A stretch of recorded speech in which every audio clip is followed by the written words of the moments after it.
Aku cuma ingin jadi istri yang baik. Tapi semua berantakan sejak adik iparku tinggal di rumah ini. Dari membantu, dia berubah jadi perusak. Dan yang paling menyakitkan, suamiku lebih memilih dia daripada aku. Rina menatap meja makan yang tertata rapi pagi itu. Nasi hangat mengepul, aroma tumis kangkung dan telur dadar memenuhi dapur kecil mereka. Ia tersenyum saat mendengar langkah kaki suaminya mendekat. Andra, cepat sarapan. Nanti telat kerja, ucap Rina lembut sambil menuang teh hangat. Andra, dengan kemeja birunya yang sudah disetrika rapi, tersenyum kecil. Kamu memang istri terbaik, Rin. Tiap pagi aku selalu dimanjain begini. Rina tertawa pelan. Kalau bukan kamu, siapa lagi yang harus aku manjain? Kehidupan mereka sederhana, tapi penuh cinta. Meski tinggal di rumah kontrakan kecil di pinggiran kota, keduanya saling melengkapi. Rina bekerja paruh waktu sebagai penjahit, sementara Andra seorang pegawai kantoran. Tak ada yang lebih Rina syukuri selain kebersamaan mereka. Namun, ketenangan itu mulai berubah saat suara dering ponsel Andra memecah suasana. Halo, apa? Oh, Nia? Ada apa? Wajah Andra mendadak serius. Rina memperhatikan, sedikit khawatir. Setelah menutup telepon, Andra menarik napas panjang. Itu Nia. Dia lagi ada masalah di kampus dan katanya mau tinggal sama kita sementara. Jelas Andra. Rina terdiam sejenak. Tinggal di sini. Iya, cuma sementara kok. Kamu nggak keberatan, kan? Rina tersenyum meski hatinya sedikit ragu. Enggak, aku cuma kaget aja. Ya sudah, nanti aku siapin kamarnya. Malam harinya, Nia datang dengan koper besar dan wajah yang tampak letih. Gadis berusia 22 tahun itu langsung memeluk kakaknya. Kak Andra, aku kangen banget, serunya manja. Andra tersenyum hangat. Kakak juga kangen, Nia. Nah, ini Rina, istrimu yang luar biasa. Nia menatap Rina sekilas lalu tersenyum tipis. Iya, aku sering dengar tentang Kak Rina. Akhirnya bisa ketemu juga. Rina membalas senyum itu, berusaha ramah. Selamat datang, Nia. Anggap aja rumah sendiri ya. Namun entah kenapa, ada sesuatu dalam tatapan Nia yang membuat Rina tidak nyaman. Ada kesan menilai, seolah gadis itu sedang menakar sesuatu darinya. Beberapa hari berlalu, rumah yang dulu tenang mulai terasa berbeda. Nia sering ikut bicara dalam urusan rumah tangga. Saat Rina memasak, Nia menegur, Kak, kalau kangkungnya digoreng terlalu lama, vitaminnya hilang loh. Atau ketika Rina mencuci baju, Nia menimpali, kalau deterjennya kebanyakan, nanti baju Kak Andra bisa rusak. Rina masih menahan diri. Ia percaya, ini hanya fase adaptasi. Tapi dalam hatinya, ada rasa tak enak yang perlahan tumbuh. Dan malam itu, ketika Nia tertawa kecil sambil berkata, Ah, Kak Andra emang paling perhatian, pantes Kak Rina bisa jatuh cinta. Rina mulai sadar, kedatangan Nia mungkin tidak sesederhana yang ia kira. Sejak malam itu, ucapan manja Nia yang memuji Andra terus terngiang di kepala Rina. Ia mencoba menepis rasa tak enak itu, meyakinkan diri bahwa Nia hanyalah adik ipar yang ingin akrab. Tapi hari-hari berikutnya mulai membuktikan sebaliknya. Pagi itu, saat Rina sedang menyiapkan sarapan, Nia tiba-tiba masuk ke dapur dengan rambut terurai dan piyama tipis. Kak Rina, boleh aku bantu masak? Tanyanya manis. Tentu boleh, jawab Rina, berusaha tetap hangat. Namun bukannya membantu. Nia justru berdiri di dekat Andra yang sedang membaca koran di meja makan. Kak Andra, kamu mau teh atau kopi? Aku buatin deh, ucapnya riang sambil mendekat. Rina menoleh sejenak, tangannya berhenti di atas penggorengan. Andra tersenyum santai. Teh aja, tapi kamu istirahat dulu, Nia. Biar Rina yang urus. Nia tersenyum kecil. Ih, Kak Andra ini masih aja belain Kak Rina. Nada suaranya terdengar ringan, tapi di telinga Rina, Kalimat itu seperti pisau kecil yang tajam. Hari demi hari, Nia makin berani. Ia sering mengomentari cara Rina mengatur rumah. Menurutku, sofa di ruang tamu itu harusnya digeser ke kanan biar lebih luas, katanya suatu sore. Rina hanya tersenyum. Iya, nanti aku atur. Tapi belum sempat ia lakukan. Nia sudah memindahkan semuanya lebih dulu, seolah rumah itu miliknya. Andra, yang melihat perubahan itu, justru memuji. Wah, Nia ini memang punya selera bagus ya. Rumah jadi lebih terang begini. Rina menelan ludah, mencoba menahan perasaannya yang mulai panas. Malamnya, ketika Rina dan Andra sedang bersiap tidur, Rina akhirnya bicara. Andra, kamu nggak ngerasa Nia agak terlalu ikut campur? Andra menatap istrinya datar. Rin, dia cuma bantu kok. Jangan terlalu sensitif, ya. Rina terdiam. Ia tahu, sejak Nia datang, sikap suaminya mulai berubah. Dulu setiap keluhannya selalu didengar, kini malah dianggap berlebihan. Dan malam itu, saat Rina hendak mematikan lampu, terdengar tawa kecil dari ruang tamu. Nia sedang duduk bersama Andra, menonton acara komedi di TV. Sayang, lucu banget ya ini, kata Nia sambil tertawa keras. Rina terpaku di ambang pintu. Kata, sayang, itu bukan lagi bercanda. Sebuah perasaan dingin menjalari dadanya. Firasat buruk itu kini mulai terasa nyata. Sejak malam itu, kata, sayang, dari mulut Nia terus membayangi pikiran Rina. Ia mencoba menenangkan diri, berpikir mungkin Nia hanya bercanda. Tapi entah kenapa, sejak hari itu pula, suasana di rumah berubah perlahan. Andra makin sering tertawa bersama Nia. Obrolan ringan di antara mereka terdengar akrab. Terlalu akrab untuk ukuran kakak dan adik ipar. Suatu pagi, Rina sedang menjemur pakaian di halaman belakang ketika mendengar suara mereka dari ruang tamu. Kak, Rina itu masaknya terlalu asing deh. Aku aja sampai haus terus, kata Nia setengah berbisik. Andra tertawa kecil. Ah kamu ini, lidah kamu aja yang manja. Tapi bener, Kak. Kalau Kak Andra terus makan kayak gitu, bisa darah tinggi loh, sahut Nia, pura-pura khawatir. Rina berhenti menggantung pakaian. Hatinya mencelos. Ia tahu Nia sedang mencoba menjelek-jelekkan dirinya, tapi Andra hanya menanggapinya dengan senyum, bukan pembelaan. Malamnya, Rina mencoba bicara. Andra, aku dengar Nia ngomong soal masakanku. Kamu percaya omongannya? Andra menatapnya dengan wajah datar. Ya aku cuma nyaranin aja, Rin. Kamu jangan gampang tersinggung. Nia itu cuma peduli. Rina terdiam, menatap wajah suaminya yang dulu selalu lembut, kini terasa jauh dan dingin. Hari-hari berikutnya, situasi makin parah. Nia mulai ikut campur urusan keuangan rumah tangga.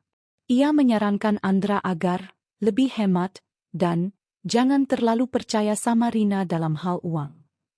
Suatu sore, ketika Rina membuka laci dapur untuk mengambil uang belanja, ia terkejut melihat amplop tabungan rumah tangga sudah berkurang. Andra, uangnya kok tinggal segini? Tanya Rina bingung. Andra langsung menatapnya curiga. Kamu yang ambil, kan? Rina membelalak. Apa? Aku? Aku nggak pernah sentuh uang itu tanpa izinmu. Dari balik pintu, Nia muncul dengan wajah polos. Aku sempat lihat Kak Rina pegang amplop itu kemarin. Kak, aku kira udah kamu kasih izin. Andra, itu nggak benar, seru Rina. Matanya mulai berkaca-kaca. Tapi Andra hanya menggeleng kecewa. Aku nggak nyangka, Rin. Rina terpaku. Dadanya sesak. Nia menunduk pura-pura sedih. Tapi di sudut bibirnya, tersungging senyum tipis. Senyum kemenangan yang tak sempat dilihat siapapun. Dan malam itu, untuk pertama kalinya, Rina tidur dengan air mata. Sejak malam itu, hubungan Rina dan Andra tak lagi sama. Andra jarang menatap mata istrinya, dan setiap ucapan Rina selalu terasa salah di telinganya. Yang lebih menyakitkan, Nia selalu hadir di antara mereka, seperti bayangan yang tak bisa diusir. Pagi itu, Rina menyiapkan sarapan seperti biasa. Ia berharap suasana bisa membaik. "Andra, aku udah masak bubur ayam kesukaanmu," ucapnya lembut. Andra hanya mengangguk tanpa ekspresi, lalu duduk di meja makan. Beberapa detik kemudian, Nia keluar dari kamar dengan pakaian rapi. "Wah, wangi banget. Kak, bubur ayam? Aku mau juga dong," serunya ceria sambil duduk di sebelah Andra. Rina tersenyum kaku. Tapi saat Nia mencicipi bubur itu, ia langsung mengerutkan kening. "Kak, ini asin banget deh. Kamu suka yang kayak gini ya?" katanya dengan tawa kecil. Andra menatap buburnya sekilas, lalu meletakkan sendoknya. "Iya, agak asin sih." Hati Rina runtuh perlahan. Ia mencoba menjelaskan. "Tadi aku udah cicip, rasanya pas kok, cuma..." "Udahlah, Rin," potong Andra pelan tapi tegas. "Nia cuma ngasih saran." Rina terdiam. Ia tahu, ini bukan sekadar tentang bubur. Ini tentang pengaruh yang makin kuat dari seorang adik ipar yang tahu cara memainkan perasaan. Hari demi hari, Nia terus melancarkan permainan halusnya. Ia menuduh Rina malas. Ia bilang Rina sering keluar rumah tanpa izin. Dan yang paling menyakitkan, ia berani berkata di depan Andra, "Kak, aku kasihan sama kamu. Kak Rina itu kayaknya udah berubah. Nggak sepeduli dulu." Suatu malam, Rina tak tahan lagi. Ia mencoba bicara jujur. "Andra, kamu sadar nggak kalau Nia suka memutarbalikkan keadaan? Aku bukan musuhmu. Aku istrimu." Andra menatapnya dengan mata lelah. "Rin, aku cuma pengin kedamaian di rumah ini. Tapi akhir-akhir ini, kamu yang bikin semuanya ribut." Air mata Rina jatuh tanpa bisa ditahan. Ia menatap suaminya yang dulu begitu mencintainya, kini terasa seperti orang asing. Di luar kamar, Nia berdiri diam, mendengarkan setiap kata dari balik pintu. Dan saat tangis Rina pecah, Nia tersenyum samar. Rencana kecilnya perlahan berjalan mulus. Malam itu, rumah kecil yang dulu penuh tawa, kini hanya menyisakan keheningan dan rasa curiga yang menyesakkan. Malam itu, setelah tangisnya reda, Rina duduk termenung di tepi tempat tidur. Hatinya remuk. Ia tak lagi mengenali pria yang tidur di sebelahnya. Andra yang dulu hangat dan penuh perhatian, kini dingin seperti batu. Sejak Nia datang, semua berubah. Dan pagi itu, sesuatu yang lebih buruk menunggu. Saat Rina menjemur pakaian di halaman, Nia menghampiri sambil memainkan ponselnya. "Kak, aku mau ngomong sesuatu, tapi jangan marah ya." Rina menatapnya waspada. "Apa lagi, Nia?" Nia pura-pura ragu. "Aku nggak enak sih ngomongnya. Tapi tadi malam aku lihat chat di HP Kak Andra. Katanya ada yang bilang, kamu sering pulang bareng sama laki-laki dari tempat kerja?" Rina langsung menegakkan tubuh. "Apa maksudmu?" "Aku cuma kerja paruh waktu di rumah jahit. Semua orang tahu." Nia pura-pura kaget. "Ya aku cuma cerita aja, Kak. Soalnya teman Kak Andra kirim foto kamu lagi di jalan sama cowok itu." "Foto?" Rina membelalak. "Mana buktinya?" Nia menunduk cepat, menyembunyikan senyum kecil. "Aku nggak mau ikut campur, Kak. Tapi kayaknya Andra udah lihat." Dan benar saja. Malamnya, Andra pulang lebih cepat dari biasa. Wajahnya tegang. "Andra, kamu kenapa?" tanya Rina lembut. Andra melempar ponsel ke meja. Di layar, terpampang foto Rina berjalan bersama seorang pria, rekan kerjanya yang kebetulan mengantarnya pulang saat hujan. "Ini apa, Rin?" Suaranya meninggi. Rina mendekat, panik. "Itu cuma teman kerja, sumpah. Aku bisa jelasin." "Berhenti bohong," bentak Andra. "Kamu pikir aku bodoh? Semua orang bisa lihat itu bukan cuma teman." Rina meneteskan air mata. "Andra, kamu tahu aku nggak mungkin." Tapi sebelum kalimat itu selesai, Nia muncul dari balik pintu kamar. "Kak, jangan marahin Kak Rina terlalu keras. Mungkin dia cuma hilaf." "Andra, dengar aku dulu," teriak Rina histeris, tapi Andra sudah berdiri. "Cukup. Aku nggak mau lihat kamu lagi malam ini." Rina terdiam, tubuhnya gemetar. Dengan mata sembab, ia keluar rumah di bawah hujan deras. Sementara dari balik jendela, Nia menatap punggung Rina yang menjauh, dan sebuah senyum puas perlahan muncul di wajahnya. Rumah itu kini benar-benar milik Nia, setidaknya untuk sementara. Hujan malam itu menjadi saksi bisu kehancuran hati Rina. Langkahnya berat, baju basah kuyup, dan matanya sembab. Ia tidak tahu kemana harus pergi. Dunia terasa asing, padahal baru tadi pagi ia masih punya rumah, suami, dan kehidupan yang seolah sempurna. Rina akhirnya berhenti di depan sebuah rumah kecil. Ia mengetuk perlahan. "Rina?" Suara lembut dari balik pintu itu langsung membuatnya menangis. Yang membukakan pintu adalah Mira, sahabat lamanya. "Ya Tuhan, Rin, kamu kenapa?" tanya Mira panik sambil menariknya masuk. Rina terisak. "Aku diusir, Mir. Andra percaya aku selingkuh." Mira memeluknya erat, membiarkan air mata Rina tumpah di bahunya. Beberapa jam kemudian, setelah Rina tenang, Mira menyodorkan segelas teh hangat. "Cerita semuanya, Rin. Jangan kamu pendam." Rina menatap cangkir itu kosong. "Aku nggak ngerti, Mir. Adik iparku, Nia, dia yang mulai semuanya. Dari fitnah, sampai bikin Andra benci sama aku. Tapi Andra, dia nggak pernah kasih aku kesempatan jelasin." Mira menghela napas panjang. "Kadang, orang yang kita cintai bisa jadi buta karena orang terdekatnya sendiri." Rina menunduk. "Aku cuma pengen semuanya balik kayak dulu, Mir. Tapi mungkin, aku harus belajar ikhlas." Hari-hari berlalu. Rina tinggal bersama Mira, mencoba memperbaiki diri pelan-pelan. Ia mulai menjahit lagi, menerima pesanan kecil dari tetangga sekitar. Meski masih sering terbangun tengah malam karena mimpi buruk, ia berusaha kuat. Suatu sore, saat Rina sedang menjahit, Mira masuk dengan wajah serius. "Rin, aku dengar sesuatu dari temanku di komplek lama kamu." Rina berhenti menjahit. "Apa?" Mira ragu sejenak, lalu berkata pelan, katanya, "Nia sekarang hamil. Dan banyak yang bilang, anak itu bukan dari pacarnya."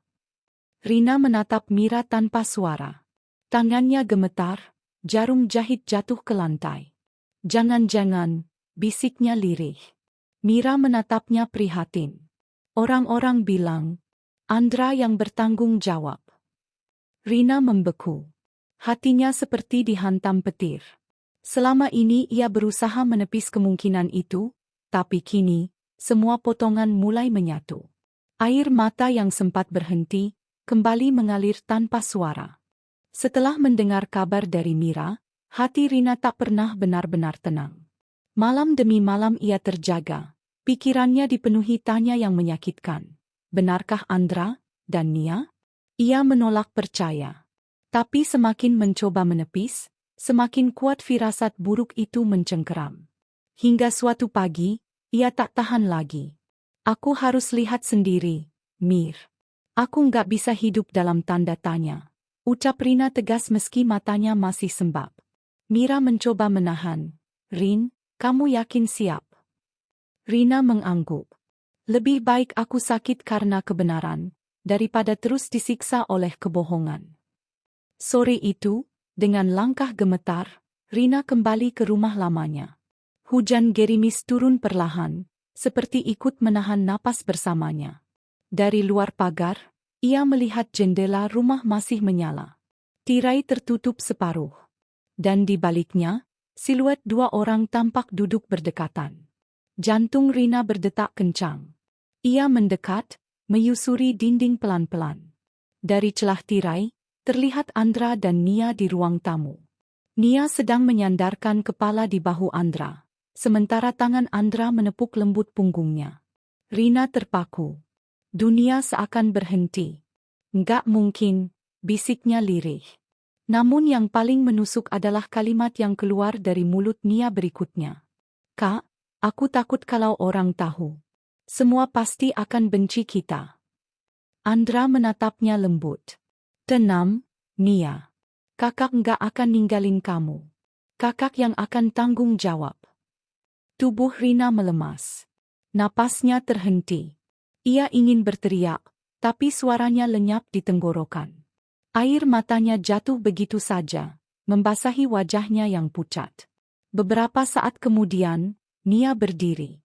Dan di saat itulah Rina melihatnya jelas, perut Nia yang mulai membesar. Rina mundur perlahan, hampir terjatuh, menahan tangis yang makin sesak. Dari balik pagar, ia berbisik lirih. Jadi ini, alasan kamu tega usir aku, Andra? Rina berbalik, berjalan di tengah hujan yang makin deras. Langkahnya goyah, tapi dalam hatinya, amarah dan kepedihan mulai menyatu. Ia tahu, setelah malam ini, tak ada lagi yang sama. Dan di balik jendela, Nia menatap ke arah luar, seolah tahu seseorang baru saja menyaksikan segalanya. Tapi alih-alih takut, bibirnya justru tersenyum kecil. Senyum kemenangan atas kehancuran yang ia ciptakan sendiri.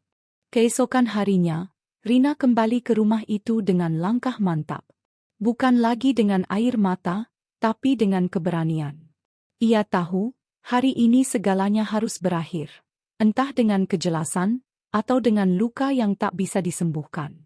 Pintu rumah terbuka, Nia duduk di sofa, menatap kaget. Kak Rina? Ngapain kesini? Rina menatapnya tajam. Kamu yang harusnya jawab dulu, Nia. Siapa yang ngasih hak buat kamu menghancurkan rumah tanggaku? Suara langkah terdengar dari dalam. Andra muncul, wajahnya tegang. Rin, kamu datang tiba-tiba begini, mau apa? Aku mau kebenaran, Andra. Jawab Rina tanpa gentar. Aku lihat kalian semalam. Aku lihat kamu peluk dia. Dan aku lihat perutnya. Andra terdiam. Nia menunduk, pura-pura menangis. Aku nggak mau kayak gini, Kak. Aku cinta sama Kak Andra. Rina menatap mereka bergantian, suaranya bergetar. Cinta? Dia itu kakak iparmu, Nia. Dan kamu, Andra, kamu tega? Setelah semua yang aku lakukan buat rumah ini? Andra menunduk, wajahnya penuh tekanan. Aku hilaf, Rin. Aku cuma pengen bantu Nia waktu dia butuh. Tapi semuanya jadi keterusan. Rina tertawa getir. Hilaf? Kamu tidur dengan adik iparmu dan sebut itu hilaf. Suasana hening sejenak. Hanya isak pelan Nia yang terdengar, seperti menambah luka di dada Rina. Ia melangkah mendekat, menatap suaminya dalam-dalam. Andra, kamu tahu nggak apa yang paling menyakitkan dari semua ini? Bukan karena kamu selingkuh, tapi karena kamu percaya semua kebohongan dia, dan mengorbankan aku. Andra memejamkan mata. Tangannya gemetar saat membuka laci kecil di meja ruang tamu. Ia mengeluarkan sebuah map coklat, meletakkannya di meja. Rina, aku udah tanda tangan surat cerai ini. Rina menatap map itu lama. Seakan kertas tipis itu lebih tajam dari pisau manapun. Nia menyeka air matanya, tapi senyum kecil sempat muncul di sudut bibirnya. Rina menghela napas panjang, menahan tangis yang hampir pecah. Baiklah, Andra. Kalau ini yang kamu mau, aku pergi. Tapi ingat, suatu hari nanti kamu akan sadar, siapa yang benar-benar tulus di antara kita. Ia melangkah keluar tanpa menoleh lagi. Dan saat pintu tertutup, Andra terduduk lemas di sofa, menatap surat cerai di tangannya dengan pandangan kosong. Nia mendekat, memegang tangannya. Tapi Kak, sekarang kita bisa mulai hidup baru. Andra menatapnya dingin. Untuk pertama kalinya, ia merasa ketakutan. Karena di balik senyum manis Nia, ia mulai melihat sisi gelap yang selama ini buta ia percayai. Sudah 3 bulan berlalu sejak perceraian itu. Rina kini hidup sederhana di sebuah kontrakan kecil bersama ibunya. Wajahnya tampak lebih tenang, meski luka itu belum sepenuhnya sembuh. Namun dari luka itulah, ia belajar berdiri lagi. Setiap pagi ia berangkat bekerja di toko bunga, tempat Mira membantunya mendapat pekerjaan. "Rin, kamu kelihatan lebih kuat sekarang," ujar Mira sambil menyusun mawar. Rina tersenyum tipis. "Aku harus kuat, Mir. Kalau aku terus tenggelam di masa lalu, mereka yang menang."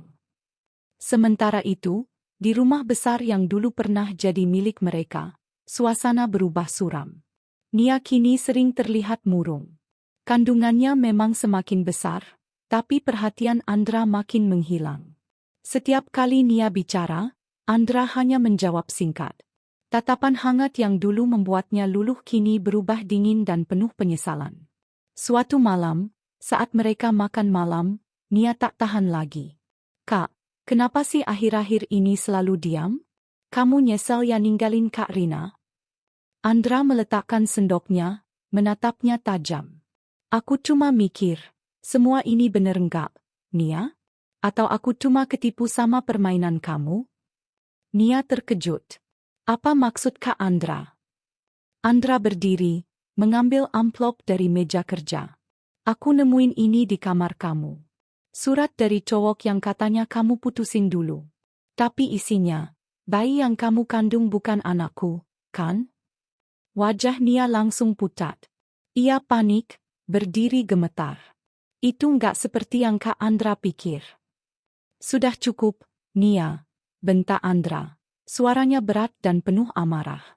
"Aku udah hancurin rumah tangga sendiri karena percaya kamu. Sekarang aku baru sadar, aku kehilangan orang yang benar-benar tulus." Air mata Nia jatuh deras. Ia mencoba meraih tangan Andra, tapi lelaki itu mundur. "Mulai besok, aku mau kamu pergi dari rumah ini," kata Andra dingin. Nia jatuh berlutut, menjerit histeris. "Kak, jangan.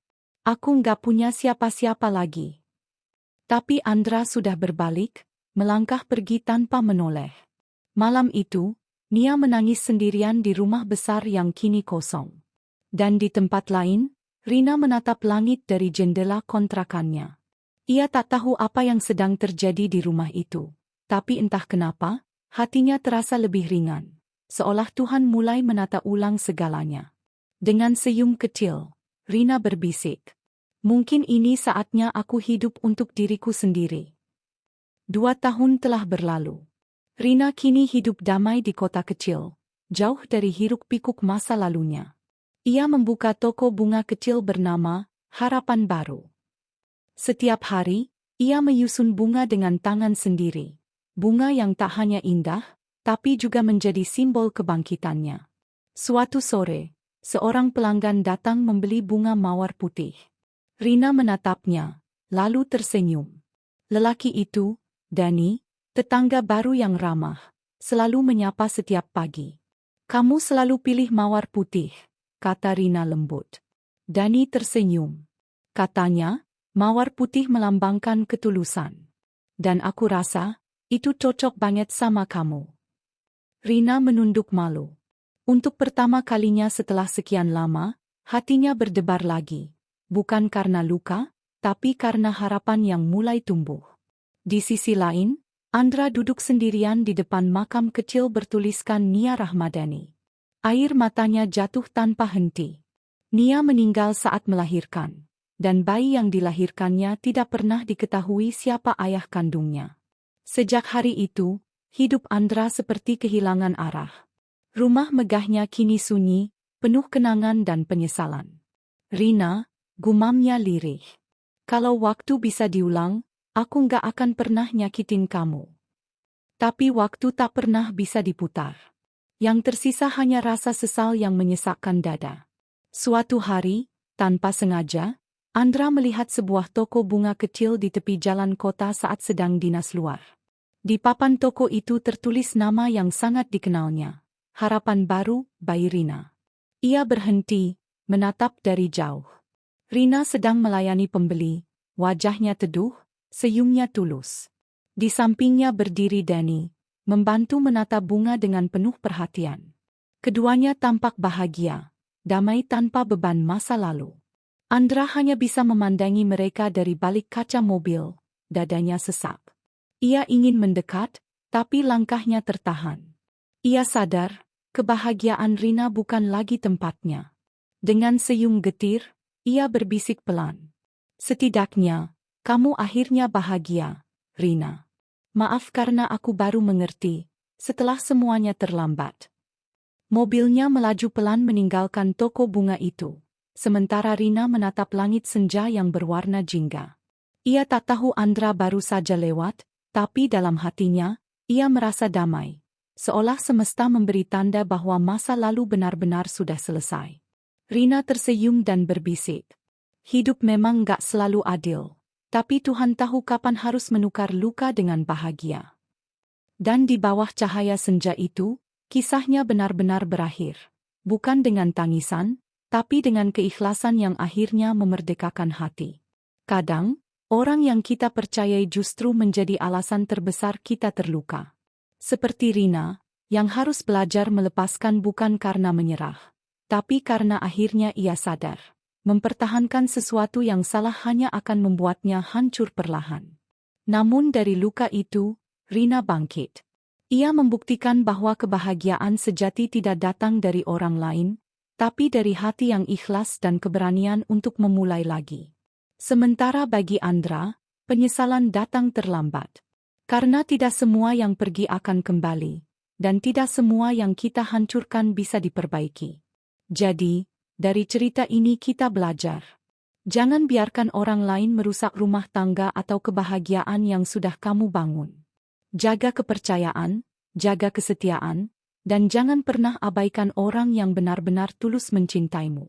Kalau menurut kamu, siapa yang paling bersalah dalam cerita ini? Andra, Mia, atau justru Rina yang terlalu sabar? Tulis pendapat kamu di kolom komentar. Ya. Jangan lupa klik like kalau kamu setuju bahwa setiap orang berhak mendapatkan kebahagiaan kedua. Dan subscribe channel ini biar kamu nggak ketinggalan cerita-cerita dramatis dan penuh makna berikutnya. Sampai jumpa di kisah selanjutnya.